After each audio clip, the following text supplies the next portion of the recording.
这一场的那个主题哦，主要是要谈那个在整个的这个处遇的过程当中哦，我们其实是会需要伴随着一些重要的监督哈。那这些监督其实在很多的政策里面扮演了非常重要的角色。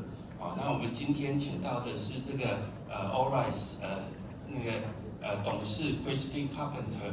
好，那Christine Carpenter 法官哈，他其实在 Missouri 当了蛮久蛮长一段时间的法官。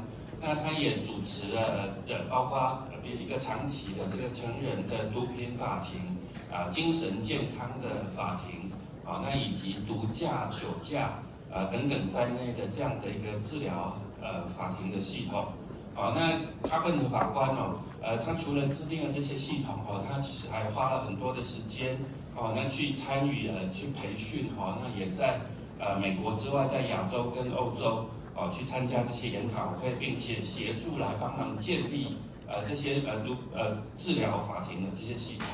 好，那请大家跟我一起鼓掌，欢迎 Christine Carpenter。Everyone. Thank you so much for coming back from the break. It's good to see the room so full, so late in the day. Our entire group who came to attend from the U.S. Arrived on Saturday. We were able to rest and be ready for this yesterday, and we hope that we have presented you with some energy and some new ideas and helped you to take what you already know, which is a lot, and apply some of these maybe new to you concepts so that you can improve what you're doing and you can understand the treatment court model that we have in the United States and use that model to advance justice in Taiwan. This is, again, my 4th time here. I'm very, very happy to be back. We all enjoy coming to Taiwan. You treat us so well. You're so kind to us, and it's work, but it's also a lot of fun. So we are very happy to be here. I'm going to be talking to you, sort of trying to take everything that you've already heard today from our group, from Allrise, and maybe put it in context. There are so many pieces to this, so many pieces. It's easy to say that treatment court is a treatment-based alternative to incarceration. That sounds good, and it sounds very simple, but it can be very complicated. There are so many pieces, so many moving parts, so many new concepts, so many things that we have tried that have worked, so many things we have tried that have not worked. So we want to share all that with you. We understand that sometimes we say, learning all this is like trying to drink from a garden hose. The water is coming out so fast, there's so much water, and you just need a little drink, but you end up with a big mess. So that's how all this information is coming to you. I hope that by sharing with you the 10 key components, which we are so thrilled that have been translated for you, for your use, will help you organize some of this information and be able to apply it to your daily work. I know that when I started working in treatment court in 1999, the 10 key components had been in existence for a couple of years, and they're exactly the same now as they were then, because they are not specific little pieces. They are big concepts. And those 10 concepts can be modified, tweaked, adapted, and made to fit into many different environments. So having those 10 key components and having that available to you in your language, I'm so thrilled about it. And again, you are the first country to have done this. And so we now have English and we have Chinese, and that's it. So we're very special in the world. No French, no Spanish, no Italian, no Russian, just us and our relationship, which is a very special one. So I want to talk about some of the 10 key components, and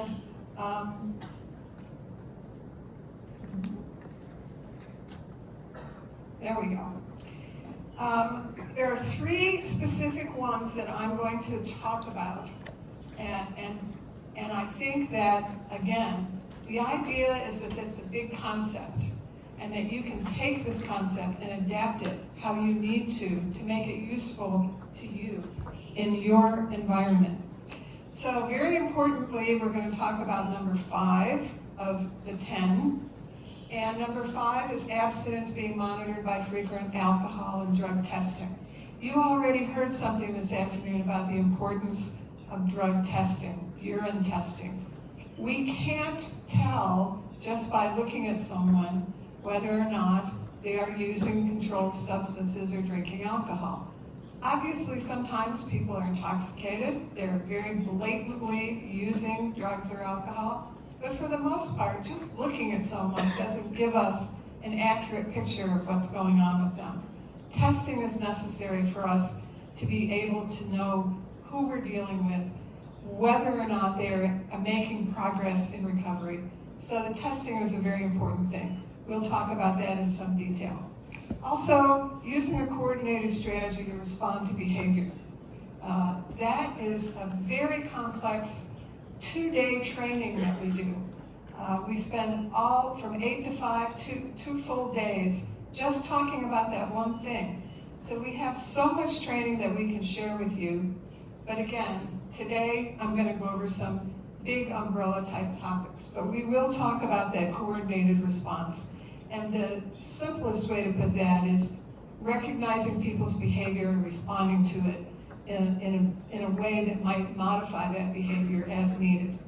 And the third thing we're going to talk about is the judicial interaction with each drug court participant, which is, again, based on our model of the judge being the leader of the team, the person who really interacts with each participant on a regular basis and has a very strong relationship with that person.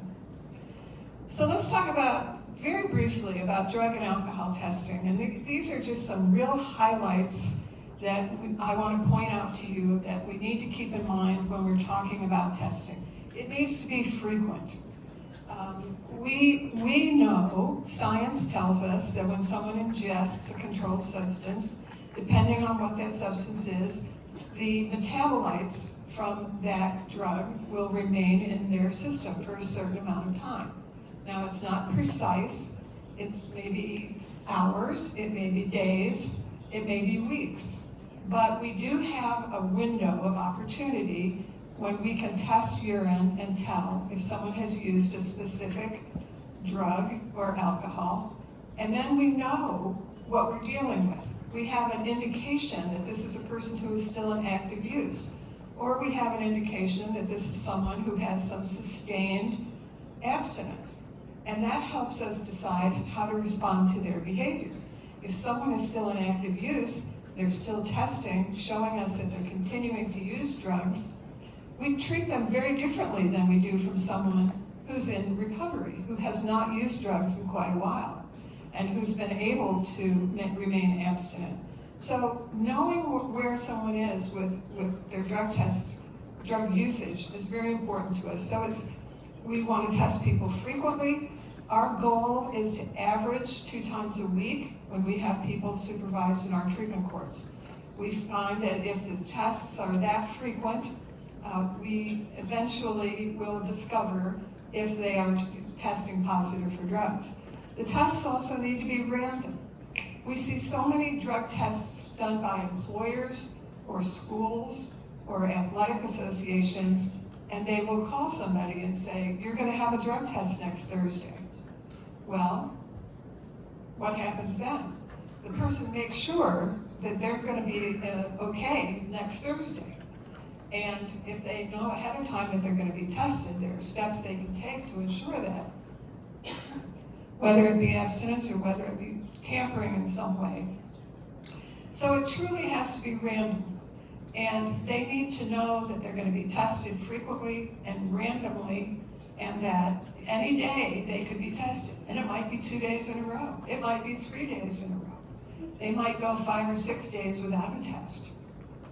But as long as it averages out over at 2 a week, and it's really random, you're going to have very good odds of having an accurate indication of a person's usage. The third thing that we insist upon is that the test be observed. And that can be a very difficult situation, because when we say observed, we mean observed. The person who is taking the urine sample must see the urine leave the body of the person being tested. It's uncomfortable for everyone. It's sometimes a real challenge, but again, people who are using drugs and don't want to get caught can be very creative in how they provide urine for a test. And I won't go into any more detail than that. I think you know what I'm talking about. So we have to observe, and we make sure that whenever we have someone of a certain gender, that there's a person to take the test of the same gender so that we don't run into that problem. But again, frequent, random, and observed are the 3 absolute must-do things for accurate and reliable drug testing. Reliable testing protocols, again, there are a lot of protocols, and you need to make sure that you know what they are, that the person who is doing the collection of the test and going through the test process is following those protocols, not taking any shortcuts, making sure that there's a chain of custody of the urine sample, making sure that they haven't been tampered with, and that protocol needs to be established by your treatment court, and it needs to be checked on. You don't just set it up and assume that everybody's doing what they're supposed to be doing. You need to keep your eye on that and make sure that the protocols are being enforced. And the last thing that we want to ensure is that we get our results of those tests as quickly as possible. Back in the old days, when we first started in the 1990s, we would take a test, we had to mail it, we had to wait for the result, then they had to send us the results, and it could be days and days before we knew what was going on with somebody, and that was time lost. So now we have a completely mainstream, very rapid results and rapid response to behavior. So now if someone gives us a test, usually within 48 hours we know the result of the test, and then we can respond to the person very quickly because they need help if they're continuing to use. So the second key component that I want to talk about is number 6, and basically this is the response to behavior. So we're talking about incentives, sanctions, and service adjustments. Again, this is a treatment protocol that we have that is very, very important. We need to respond to people's behavior, whether it's good behavior or not good behavior. We need to respond quickly, and we need to respond consistently.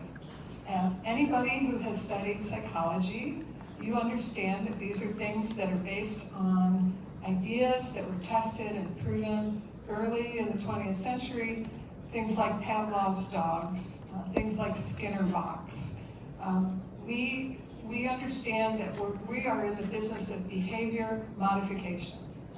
We have people in our programs who have not learned how to control their usage. They have not learned how to control their lives. They have not learned good social skills. They might not have a good family background or support. And all of those things are some things that they have to learn. They have to learn them now. We might have learned them years and years ago. This is all new to them. And so we are using these basic scientific theories to respond to people's behaviors. responding or failing to respond is really a key to changing that behavior. If what we're trying to do is get somebody to be responsible, to take ownership of their own behavior, to develop some kind of structure in their lives, then we can't just respond once in a while to their behavior. We have to be consistent. We have to know what's going on with them, and we have to respond to it. This is important to remember that it's not just the response, it's also a lack of response. And sometimes that's difficult. It's difficult even with our own children. You know, we love our children, but we want to train them to be responsible adults. And eventually they're going to grow up and they're going to have a sense of right and wrong, they're going to have a sense of responsibility, and they're going to have a life that has some structure in it. But if we only respond to their good behavior by praising them, and we say with their less than good behavior, oh well, you know, that was just a mistake, or he'll do better tomorrow, and ignore that, that doesn't work. So we have to be consistent with the people in our programs, the same way we are with our children. We have to, they're not children, I'm not suggesting that they're children, I'm suggesting that that concept of responding to behavior has to be consistent in order to create change. So we definitely know that applying these behavioral learning concepts to folks that we have in our criminal justice population has led to great success. So responding to behavior, basically we're talking about incentives. Incentives can be just saying you did a great job this week. I got the reports and you made it to every appointment you were supposed to. You showed up for your drug tests. You made it to work on time every day. And here you are in court when you're supposed to be. That's great. Many of the people who are in our criminal justice population have never received much praise or recognition in their lives, especially from an authority figure. And so having that kind of relationship and rapport with them and being able to recognize what they're doing right, it's a remarkably powerful response to give to someone, just to recognize their accomplishment and give them some praise.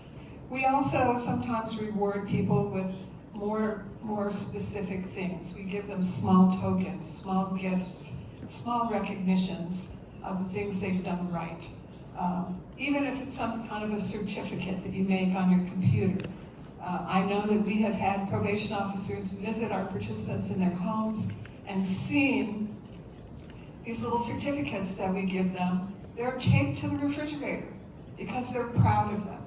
And it doesn't seem like much, and it doesn't cost anything, but it is a solid recognition. And so that's the kind of thing that we're talking about. Symbolic tokens, sometimes taking a little bit of the pressure off people and saying, well, you know, you've done so well. We've made you do this 3 times a week, and now you only have to do it 2 times a week as a reward for your good behavior. So incentives are very powerful. And people just, you know, sit up straight and smile, and they're happy when they get that recognition that I went through this difficult time, I did it, and people noticed it and praised me for it. Sanctions, again, a verbal reprimand goes a long way. I can't tell you how many times I had people who come to my court and I say, I'm so sorry to tell you that, you know, this wasn't such a good week. Do you agree with me?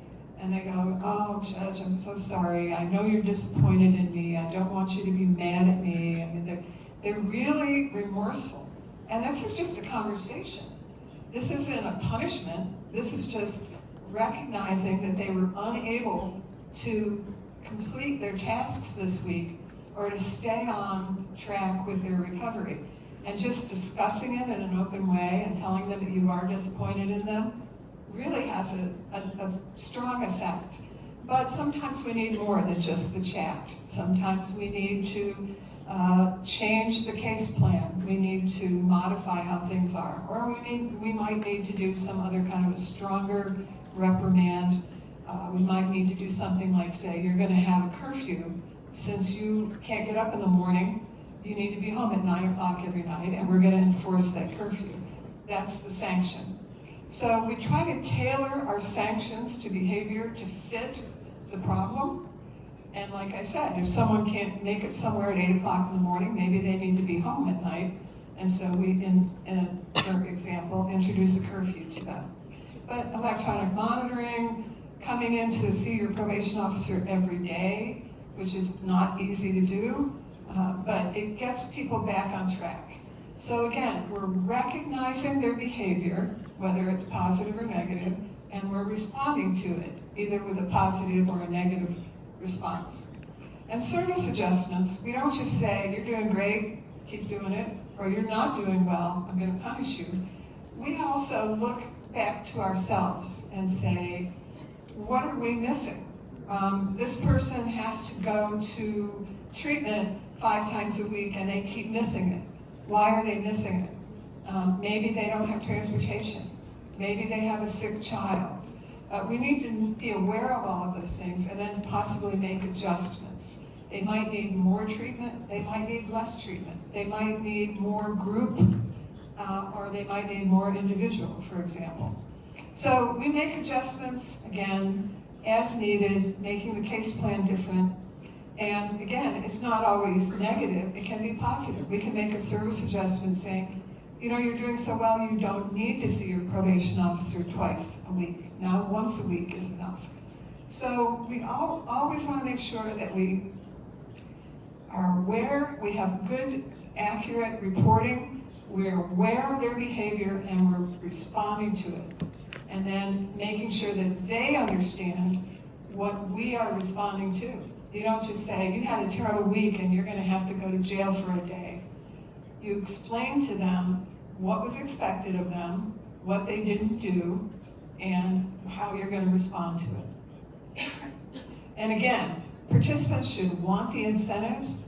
They should have sanctions that they don't want it, they don't like it, they don't want to have a curfew, they don't want to have to come see their probation officer every day.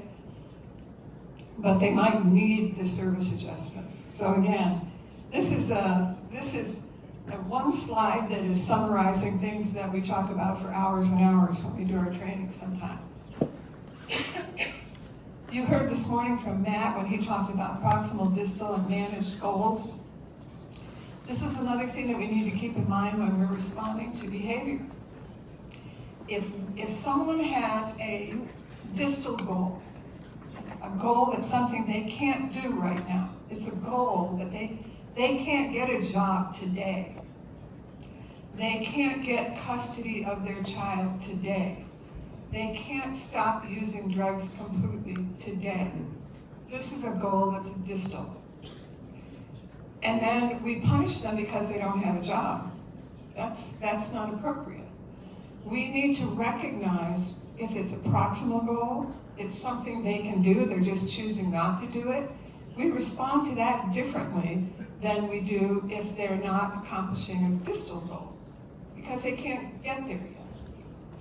So it's really important to know what their goals are and whether those goals are proximal, distal, or managed.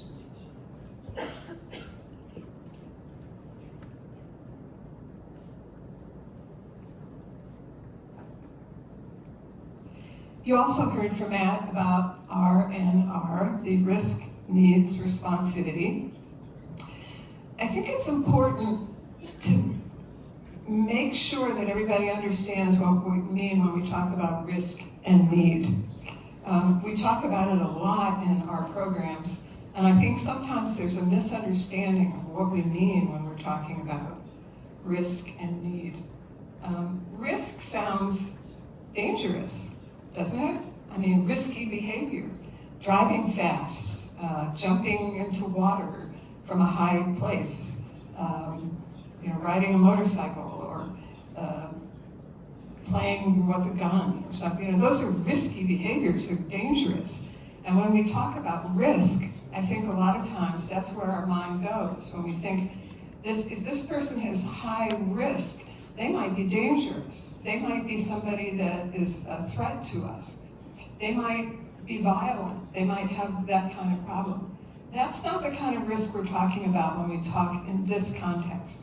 We're talking about the risk that they will not be successful. And people with certain qualities and certain backgrounds and certain diagnoses have a higher risk of not being able to complete the program successfully. And we need to recognize that. Just as we need to recognize what their goals are and what kind of goals they are, we need to recognize if they're a high-risk individual.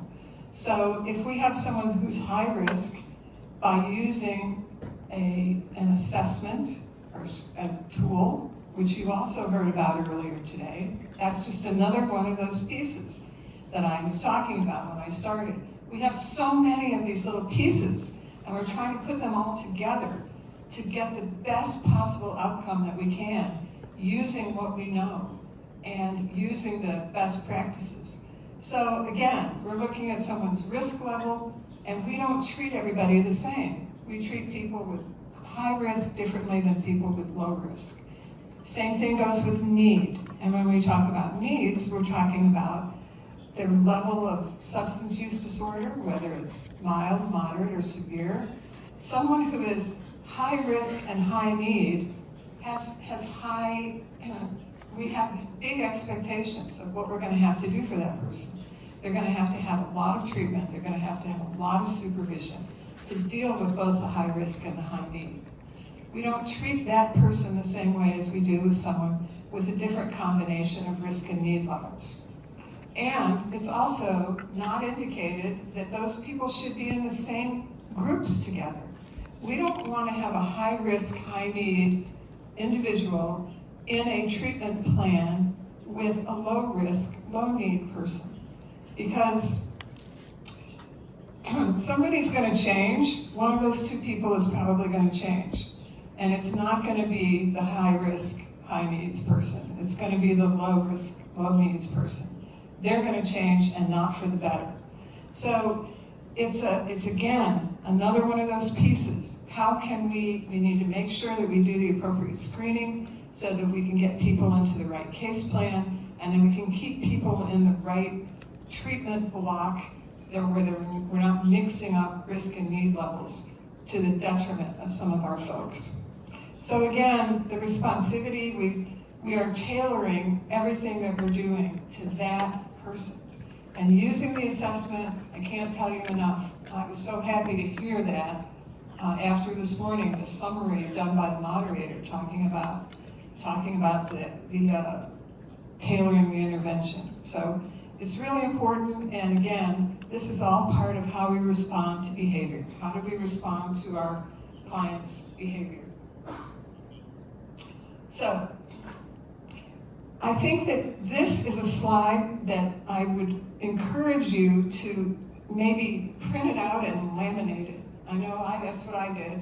I had these questions, and whenever I was doing an analysis of how to respond to someone's behavior, whatever that might be, let's say they just continually kept missing something that they were supposed to go to. They always missed their Monday morning meeting with their probation officer. So it just happened every week. So how are we going to respond to that? Well, are they a high risk, high need person, or what is their level of risk and need? Knowing that helps us figure out the best way to deal with that person. If they're still in active use, if they're not, what their goals might be. So we're talking about who they are, we're talking about what phase in the program they're in. Have they been there 2 weeks, 2 months, 10 months?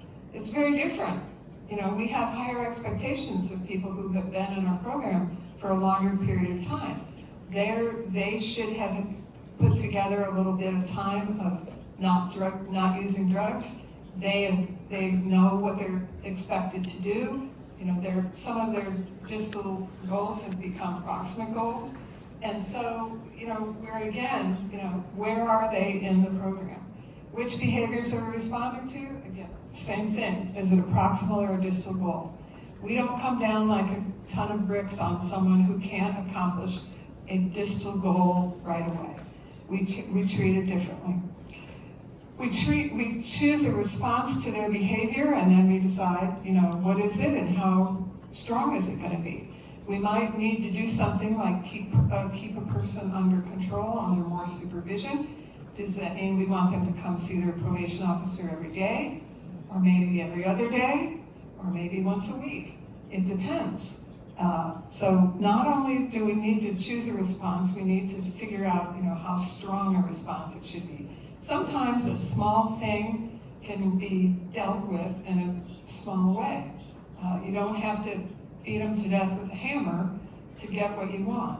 So you need to, again, sometimes it's more of an art than a science when you're trying to decide how to respond to people's behavior.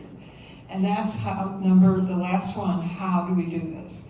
That's something that we learned how to do it. How do we deliver that message? How do we say to someone, your behavior is unacceptable and this is our response to it, and it's not something you're gonna like, but they accept it and they are grateful for the supervision, and they make an effort to modify their behavior. That's the art of delivering and explaining the response.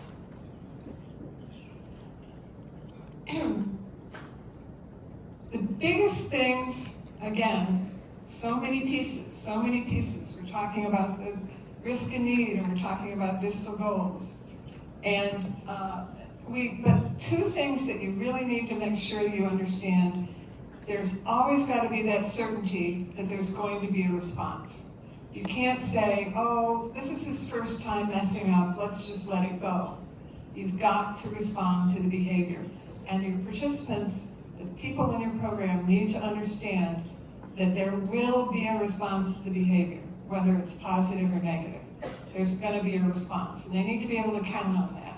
Because once they learn that that's not going to happen, or that it's not consistent, they're going to try to take advantage of that.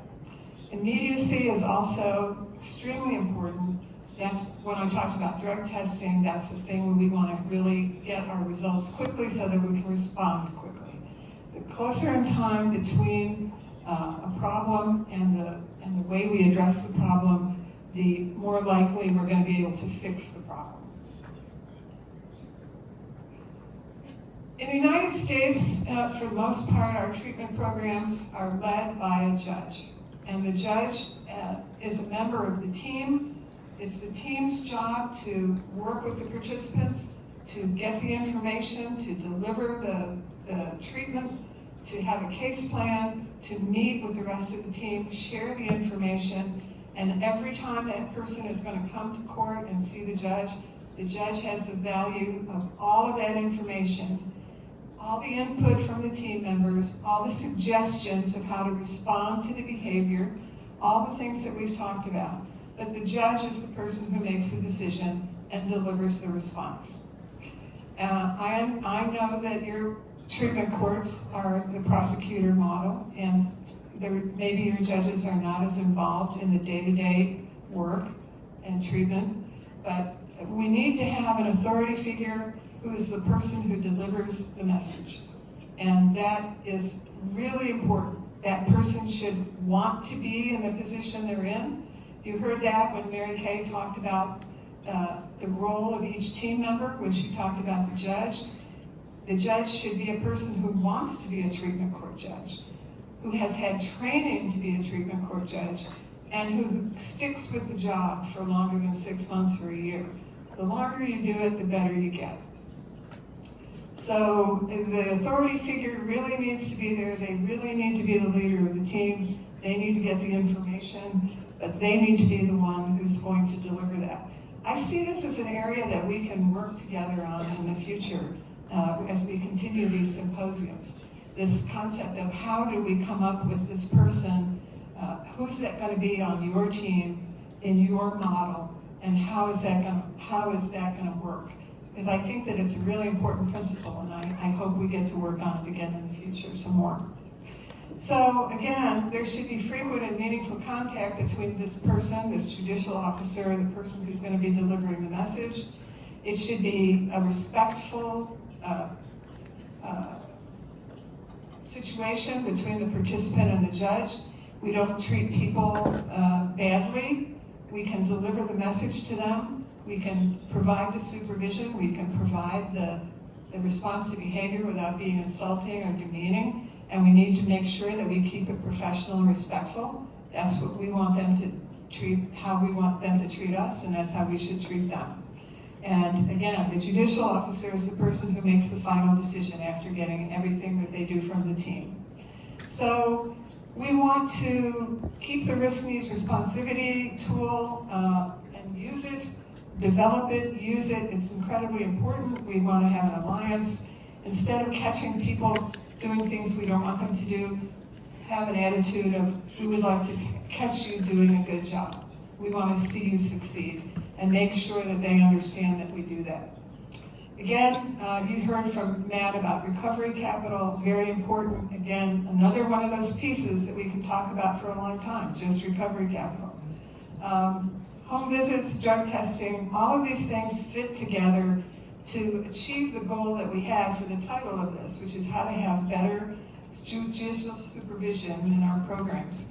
All of these things fit together, and making sure that you are informed, that you share information, and that you deliver the response to behavior in appropriate ways using some of this information that I've given you will all increase, all of that put together will increase the success by increasing the supervision and making sure that the right person is getting the right treatment and the right responses to behavior. So my time is up. If we have questions, we have a question session at the end, and I appreciate you staying and listening. Thank you.